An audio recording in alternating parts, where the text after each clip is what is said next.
Coach, just talk about getting to savor a victory over the weekend and about the experience of winning on homecoming.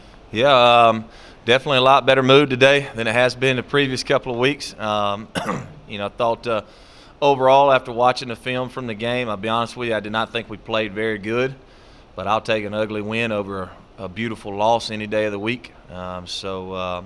Yesterday was a lot of correcting, but it sure does feel a lot better correcting in a good mood than it does correcting in a bad mood. So, like I said, I take a ugly win any day of the week. Two areas that did show improvement were taking care of the ball and the red zone issues. They improved a lot over the week before. Yeah, I thought that was the biggest thing that we talked to our kids about was thought our defense did a tremendous job of getting the ball. I think we had three turnovers Saturday night, and with that being said, I thought the offense did very well. We had 21 points off of 3 turnovers, so that was greatly improved. And then the red zone, obviously we'd like to be 7 of 7 in the red zone with 7 touchdowns, but I thought we improved there, and was really pleased with the way the offense accepted the challenge, because that was a challenge. That was a point of emphasis to them, was scoring in the red zone. So overall, very pleased with that. KD didn't have maybe his best of days. Didn't back-to-back games without a touchdown pass. Is that just being defended better? What's your view on that? Yeah, I don't know. He did not play very well. He didn't. He knew that he didn't play very well. With that being said, he took care of the football. Didn't have any turnovers.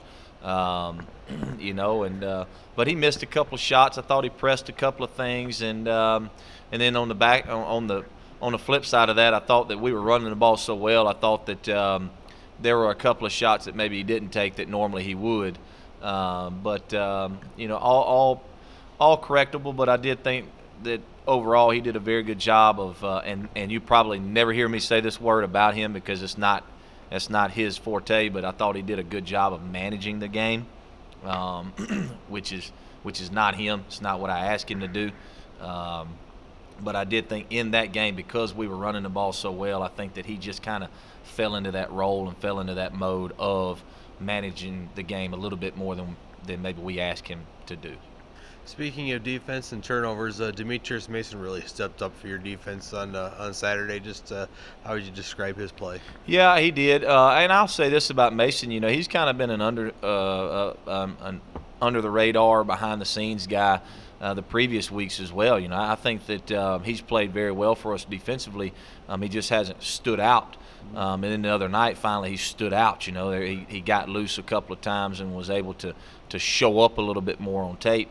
From a naked eye perspective, from just fans, I think that they finally recognized him. But from a coach's perspective, when we watched the tape, he's shown up to us week in and week out just doing his job, whether that be, hey, you're going to have to take up a double team, or you're going to have to do this or do that. He's always done that. So he's been very solid for us. But as far as he's concerned, I was very glad to see him show up on tape. With this being the bye week coming up this week, I mean, does your schedule, like the schedule that the guys are normally on, does it change it in any way, or how do you approach a bye week? No, we won't change very much. Today's going to be a normal Monday. It's kind of our day off. Yesterday we came and had a normal Sunday. Everybody got ice baths. We watched the film. We corrected the mistakes. Did our study halls. Tonight we'll do our study halls. We'll do our academic meetings. Monday's kind of an academic day. And then Tuesday will be a regular Tuesday practice. Wednesday will be a regular Wednesday practice. And then Thursday we will not practice. I'll have a team meeting with them at 2:10 and kind of explain to them the way that the weekend's going to go. The kids will be off from athletics. They will be off Thursday, Friday, Saturday, and then we'll come back next Sunday and have a regular Sunday. But they're still going to have to go to class and all of that kind of stuff. But really and truly, the biggest change is Tuesday and Wednesday we will get a lot more looks at some of our what we call developmental guys, our young guys. Put them in base situations and just kind of, hey, this is a base offensive play, go do it. Base defensive play, go do it, so that we can get some looks at those guys because. For us, this is a big recharge, recover, and recruit week. As far as the coaches are concerned, we're trying to recover, which we've done a good job with so far. Ice baths and treatments and stuff like that. Recharge everybody. We're not around each other as much. We didn't stay up here last night and grind until midnight from a coach's perspective. So we're trying to recharge and then do a little bit of recruiting as well.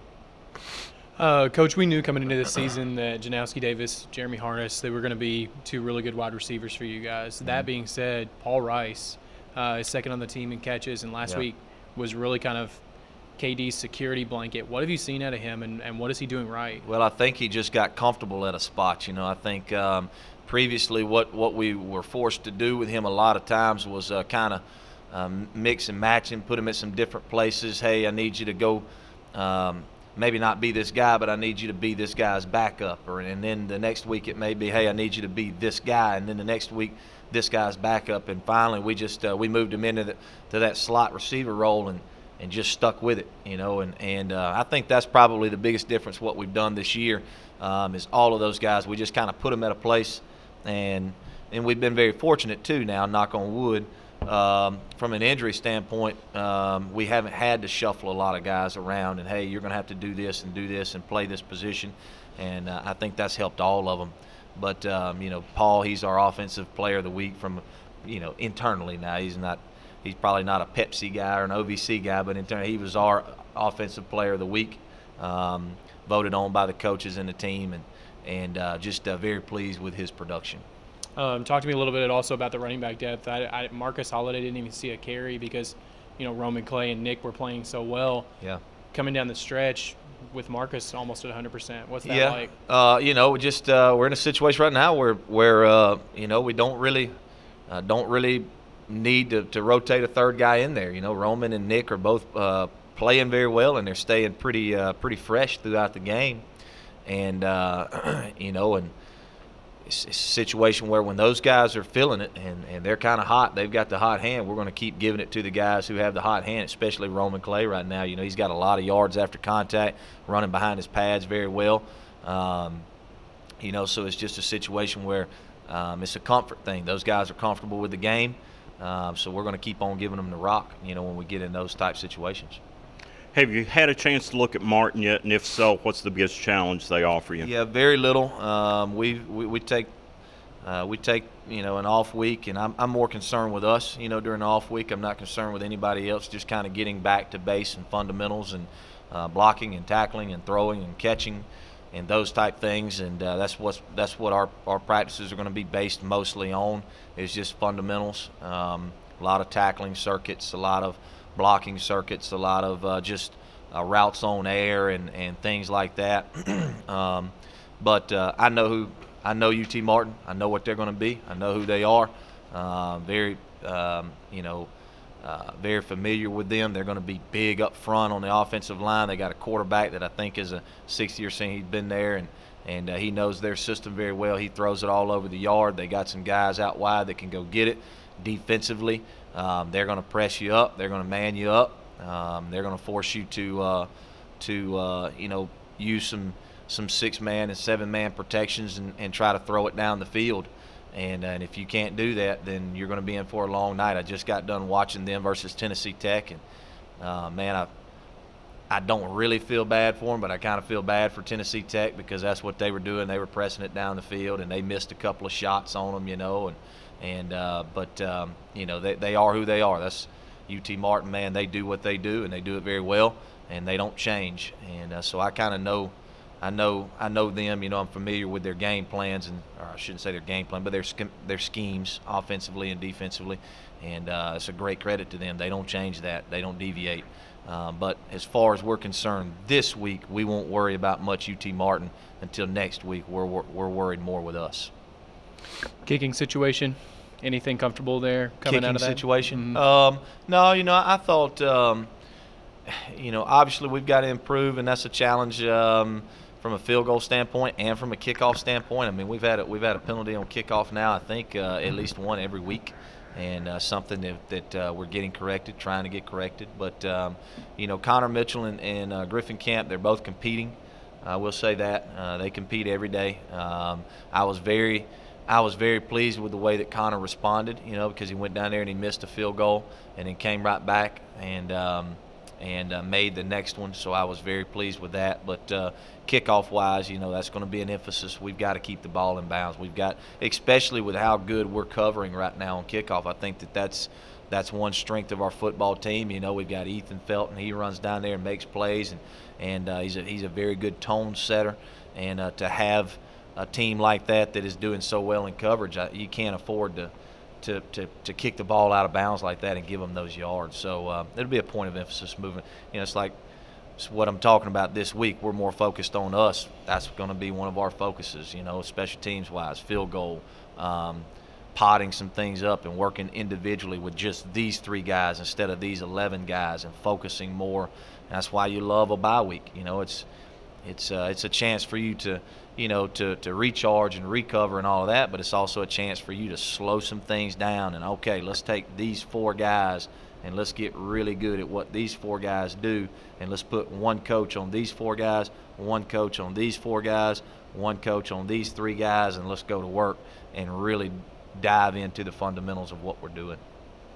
Notice Janowski Davis was dinged up in the second half. Give us an update on him and maybe any other injuries. I think he's going to be okay. He had a groin going into the game, and it was kind of a freak deal. It happened, I think, on Thursday while we were returning some punts. He looked at me and said, "Coach, man, I ain't feeling real good." And we shut him down Thursday, shut him down Friday, and he showed up Saturday, was ready to play. And then on a return, he got dinged. He got his ankle dinged up, and that was in the second half. So at that time, we just kind of shut him down because we felt okay. But I think that if we would have got into an issue, we could have got him back even Saturday and let him play. So I think we're going to be okay there. From an injury standpoint, again, right now, knock on wood, I feel pretty good about where we're about as good as you can be from an injury standpoint at this point of the season. So, I credit our strength staff with that, and Fulton Hart and the medical staff with that. I think they've done a phenomenal job keeping us on schedule as far as that's concerned.